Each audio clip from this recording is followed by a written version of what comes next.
एक दौर की बात है। किसी सब्जो शादाब वादी में एक छोटा सा गांव था, न बहुत बड़ा न बहुत छोटा, मगर इतना खूबसूरत कि हर सुबह सूरज की करने जैसे उस गांव को चूमने आती थीं। इसी गांव के कोने में दरख्तों के साए में एक छोटी सी दुकान थी, एक मूची की दुकान। मूची का नाम करीमुद्दीन था। करीमुद्दीन एक गरीब मगर ईमानदार शख्स था। उसकी जिंदगी बहुत सादा थी। सुबह सवेरे वो दुकान खोलता, जूते गूंथता, पुराने जूते ठीक करता और शाम ढलते घर चला जाता। उसके चेहरे पर हमेशा मुस्कुराहट रहती थी, गोया गुर्बत ने उसके दिल से शुक्र अदा करने की आदत नहीं छीनी थी। इसी गांव के पीछे एक घिना जंगल था और इस जंगल में एक चालाक गीदड़ लोमड़ी रहता था जिसका नाम था चल्लो। चल्लो बहुत मक्कार, अय्यार और बातों का जादूगर था। वो खुद मेहनत नहीं करता था बल्कि दूसरों को बेवकूफ बनाकर उनसे फायदा उठाता था। कभी किसान के खेत से चोरी करता, कभी लकड़हारे के थैले से कुछ चुरा लेता, कभी चरवाहे को चकमा देकर बकरी हथिया लेता। लेकिन फिर भी उसे हमेशा लगता था कि दुनिया उसके साथ नाइंसाफी करती है। एक दिन चल्लो भूखा प्यासा जंगल में फिर रहा था। अचानक उसकी नजर गांव की तरफ पड़ी। उसने देखा कि एक दुकान से जूतों की खुशबू आ रही है, वही पॉलिश और चमड़े की खुशबू। वो दबे पांव आगे बढ़ा। मूची दुकान के बाहर बैठा जूता सी रहा था। गेदुर ने सलाम करते हुए कहा, अस्सलाम वालेकुम मूची भाई, क्या हाल है? मूची ने चूक कर देखा। वालेकुम अस्सलाम। वाह भाई गीदर साहब, आज जंगल से शहर की सैर पर निकले हो क्या? चल्लू ने मुस्कुरा कर कहा, अरे नहीं मूची भाई, सैर कहा, बस भूख ने परेशान कर रखा है। सोचा कुछ खैरात मिल जाए तो पेट भर लूं। मूची का दिल नर्म था। उसने फौरन एक टुकड़ा रोटी और थोड़ा सा सालन निकाल कर दिया। गीदड़ ने मजे से खाया और खुश हो गया। जाते जाते उसने कहा, आपका एहसान कभी नहीं भूलूंगा मूची भाई। कभी मेरी जरूरत पड़े तो चल्लू गीदड़ हाजिर है। मूची मुस्कुरा दिया, ठीक है भाई, अल्लाह तुम्हें हिदायत दे। कुछ दिन गुजर गए। चल्लो रोज आता, कभी सलाम दुआ के बहाने, कभी थोड़ी सी खैरात के लिए। मोची हर बार उसकी मदद कर देता। फिर एक दिन चल्लो ने देखा कि मोची के पास कुछ सोने के सिक्के हैं जो उसने गांव के रईस के जूते बनाने पर कमाए थे। चल्लो के दिल में लालच जाग उठा।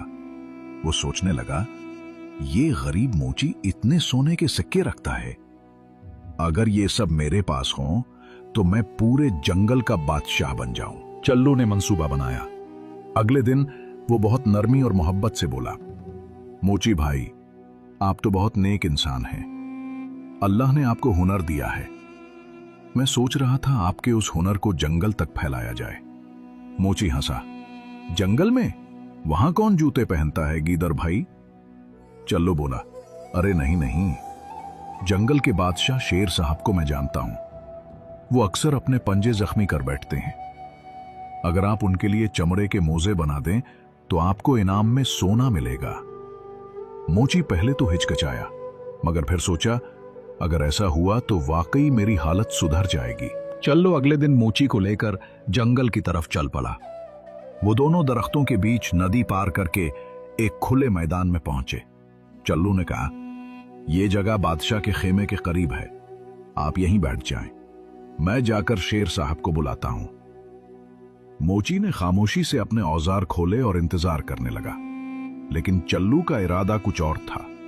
वो चुपके से गया और झाड़ियों के पीछे से मूची का सोना चुरा लिया, फिर आहिस्ता से जंगल के अंदर गायब हो गया। मूची की परेशानी कुछ देर बाद। जब मूची ने महसूस किया कि चल्लू वापस नहीं आया तो उसे शक हुआ। उसने अपने थैले में हाथ डाला और दिल दहल गया।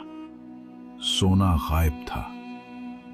मूची को समझ आ गया कि वो धोखा खा गया है, लेकिन वो गुस्सा करने के बजाय रोने लगा। या अल्लाह, मैंने तो उस पर एहसान किया था, ये उसका बदला है। मूची गमगीन होकर वापस गांव आया, मगर दिल में नफरत नहीं थी, बल्कि वो बार बार यही कहता, शायद ये मेरी आजमाइश है। दूसरी तरफ चल्लो अपनी चालाकी पर नाज़ा था। उसने सोना लेकर जंगल में एक गड्ढे में छुपा दिया और खुशी से नाचने लगा। मगर किस्मत को कुछ और मंजूर था। इसी रात एक भयानक तूफान आया। बारिश और बिजली ने पूरा जंगल हिला दिया। गड़ा मिट्टी से भर गया और सोना जमीन में दफन हो गया। जब सुबह हुई, चल्लो ने देखा सोना गायब। उसने घंटों तलाश किया मगर कुछ न मिला।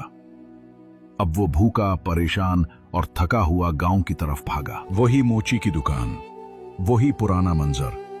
चल्लो आया, थका हुआ, आंखों में निदामत।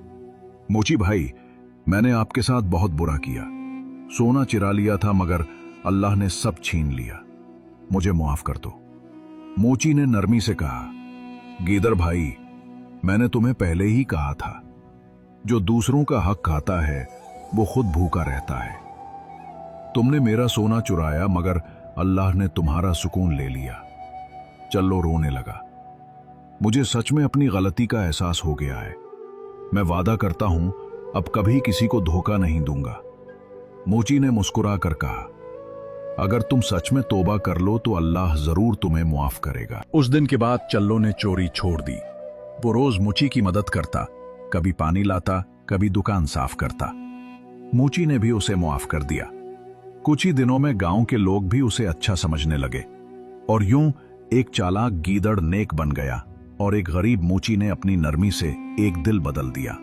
जो इंसान दूसरों के साथ नेकी करता है, अल्लाह उसे कभी जलील नहीं करता। लालच इंसान को अंधा कर देता है मगर सच्चाई आखिरकार फतह पाती है।